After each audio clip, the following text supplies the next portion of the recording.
হজে না গিয়ে হজের টাকা পয়সা অসহায় দরিদ্রকে দেওয়া যাবে কিনা, হজের টাকা হজে না গিয়ে গরিব মানুষকে দান করা যাবে কিনা, গুরুত্বপূর্ণ একটি বিষয় আজকে আমাদেরকে জানতে হবে। অনেকে আমরা প্রশ্ন করি বা অনেকে আমরা বলেই ফেলি যে আমি যদি হজে না গিয়ে একটা মেয়ের বিবাহ দিয়ে দেই বা একটা অসহায় মানুষকে পাশে দাঁড়ায় সহযোগিতা করি তাহলে হজের চাইতে বেশি সওয়াব। সম্মানিত হাজিরিন, আপনাকে বুঝতে হবে এখানে মাসালা হলো কোনো ব্যক্তির যদি সামর্থ্য থাকে হজ হলো ফরজ, হজ কি ফরজ, আর সাহায্য সহযোগিতা করা এটা হলো নফল।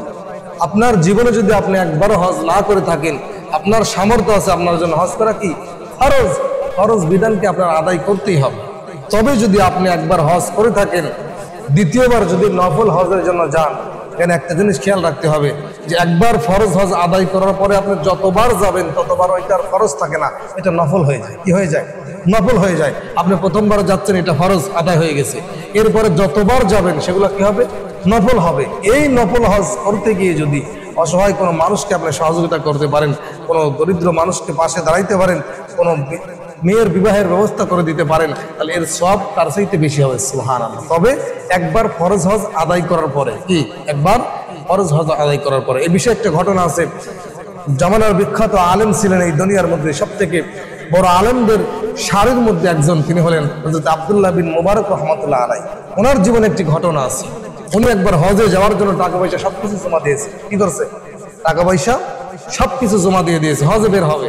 এমতো অবস্থায় হজে যখন বের হবে, দেখে তার ছোট ছেলেটা দরজার পাশে দাঁড়িয়ে দাঁড়িয়ে কাঁদতেছে। আব্দুল্লাহ বিন মুবারক জিজ্ঞাসা করলেন, বাবা তুমি কাঁদো কেন? আমি তখন বাড়ি থেকে বের হচ্ছি হজের উদ্দেশ্যে, তুমি কাঁদতেছে কেন? বাবা তোমার বিচার করা লাগবে। কি করতে হবে? বিচার করতে হবে। আব্দুল্লাহ বিন মুবারক রহমতুল্লাহ আলাইহি একদিকে বড় আলেম ছিলেন, অন্যদিকে টাকাওয়ালা ধনাঢ্য মানুষ ছিলেন। কি বিচার করতে হবে বাবা বলো? পাশের বাড়িতে গোস্ত রান্না হচ্ছে, আমি যাওয়ার পরে গোস্ত চাইলাম, তারা আমাকে দিল না, এজন্য আমি কাঁদতেছি। আব্দুল্লাহ বিন মুবারক চিন্তা করলেন যে আমি ধনী মানুষ, আমার সামর্থ্য আছে, এলাকার সবাই আমাকে চেনে, আর আমার সন্তান গোস্ত চাইছে আর দেয় নাই, এমন কে হতে পারে? উনি একটু দেখার জন্য গেছে। বন্ধ করো আমার ভাইরা, আব্দুল্লাহ বিন মুবারক রহমতুল্লাহ আলাইহি দেখার জন্য যখন একজন মহিলার বাড়ির সামনে চলে গেছে, নাকি সত্য সত্য গোস্ত রান্না হচ্ছে, চুলার উপরে গোস্ত রান্না হচ্ছে, সত্য সত্য বোঝা হচ্ছে গোস্ত রান্না হচ্ছে।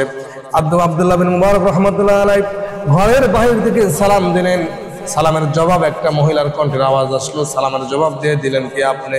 আমি হলো আব্দুল্লাহ বিন মুবারক। মহিলা ভয় পেয়ে গেলেন, এত বড় ধনাঢ্য মানুষ, এত বড় বড়লোক মানুষ, এত বড় আলেম, এত বড় সম্পদশালী মানুষ, হঠাৎ করে আমি অসহায় মানুষের দরজার পাশে কেন দাঁড়িয়ে যায়?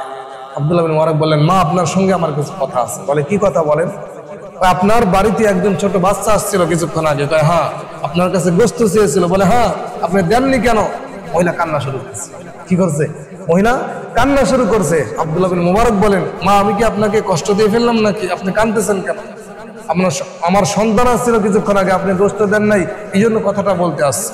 মহিলা বলেন, হুজুর আপনি সম্পদওয়ালা, টাকাওয়ালা, সম্পদশালী, বড় আলেম, সদকা খাওয়া বা যাকাত ফিতরা খাওয়া এটা আপনার জন্য শোভা পায় না। আর আমি যে গোস্তটা রান্না করতেছি এটা কোনো তাজা পশুর গোস্ত না, এটা একটা মরা দুম্মার গোস্ত। আব্দুল্লাহ বিন মুবারক রহমতুল্লাহ আশ্চর্য হয়ে গেলেন যে আমার এলাকাতে একজন অসহায় দরিদ্র মানুষ মরা দুম্মার গোস্ত খাচ্ছে, আর আমি হজে বের হয়ে যাচ্ছি। উনি আশ্চর্য হয়ে বললেন, কিভাবে মরা দুম্মার গোস্ত তুমি খাচ্ছ? মহিলা জিজ্ঞাসা করলেন, আব্দুল্লাহ বিন মুবারক রহমতুল্লাহ আলাইহি শোনেন, জিহাদের ময়দানে কিছুদিন আগে আমার এক স্বামী দুনিয়া থেকে বিদায় নিয়ে চলে গেছে। আমার স্বামী নাই, আমি একজন বিধবা মহিলা, 3টা সন্তান নিয়ে আমি ঘরের মধ্যে থাকি। আমার সন্তানেরা অনেকদিন যাবত আমার কাছে আবদার করছে তারা গোস্ত খাবে, এভাবে গোস্ত খাবে, কিন্তু আমার সামর্থ্য নাই। এজন্য আমি কাজের জন্য বের হয়ে গেছিলাম, কোনো কাজ পাই নাই। হঠাৎ করে দেখি মরুভূমির এক পাশে, জঙ্গলের পাশে একটা দুম্বা মরে পড়ে আছে। আমি ওখান থেকে কিছু গোস্ত নিয়ে আমার সন্তানদেরকে আমি রান্না করার জন্য চুলায় উঠে দিয়েছি, তাদেরকে আমি খাওয়াবো। কারণ আপনিই বলেন, এই মরা দুম্বার গোস্তকে আপনার সন্তানকে না দিয়ে আমি ভুল করেছি? আব্দুল্লাহ বিন মুবারক কান্না শুরু করেছে। কি করতেছেন? কান্না শুরু করেছে।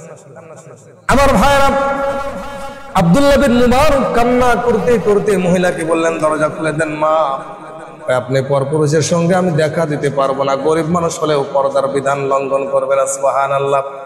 মহিলার কথা শুনে আশ্চর্য হয়ে গেলেন, ডাক দিয়ে বললেন, মা, ও আমার আম্মা জান, আমি এই দেশের মধ্যে একজন বড় আলেম, আমি এই দেশের মধ্যে একজন বড় সম্পদশালী, আমি এর আগে 2-3 বার হজ করে ফেলেছি।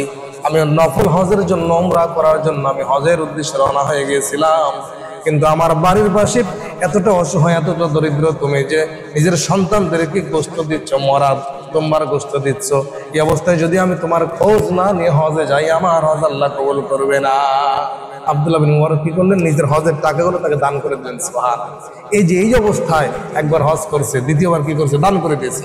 যখন হজের বিধান কার্যক্রম শেষ হওয়ার পরে আব্দুল্লাহ বিন মুবারকের সাথী সঙ্গীরা এসে বলতেছে, হুজুর আপনি মক্কা থেকে কবে আসলেন? তাই দেখো আমি এবার হজ করতে যাই নাই, আমার হজের টাকাগুলো আমি একটা অসহায় দরিদ্র মানুষকে দান করে দিয়েছি। সুবহানাল্লাহ।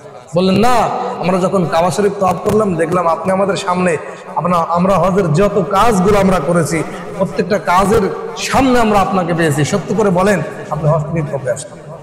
আব্দুল্লাহ বিন মুবারক বলেন, ও আমার সাথী সঙ্গীরা, আল্লাহর কসম করে বলে আমার হজের টাকাগুলো অসহায় দরিদ্র মহিলাকে দান করে দিয়েছি, আল্লাহর কসম করে আমি এবার হজে যাই নাই। এই কথাগুলো বলার পরে তিনি ইশারায় নামাজ পড়ে ঘুমায় গেছেন।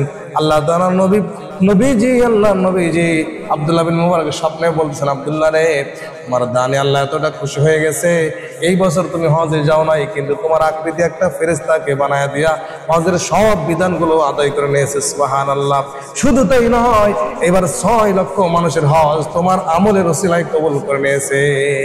আমার ভাইরা, এই জন্য হজের টাকা ওই সময় দেওয়া যাবে যদি আপনি জীবনে একবার হজ আদায় করে থাকেন। এই জন্য হজের টাকা অসহায় দরিদ্র মানুষকে দেওয়া যাবে না যদি একবারও ফরজ হজ আপনি আদায় না করেন, আর যদি করে থাকেন তাহলে দিতে পারবেন।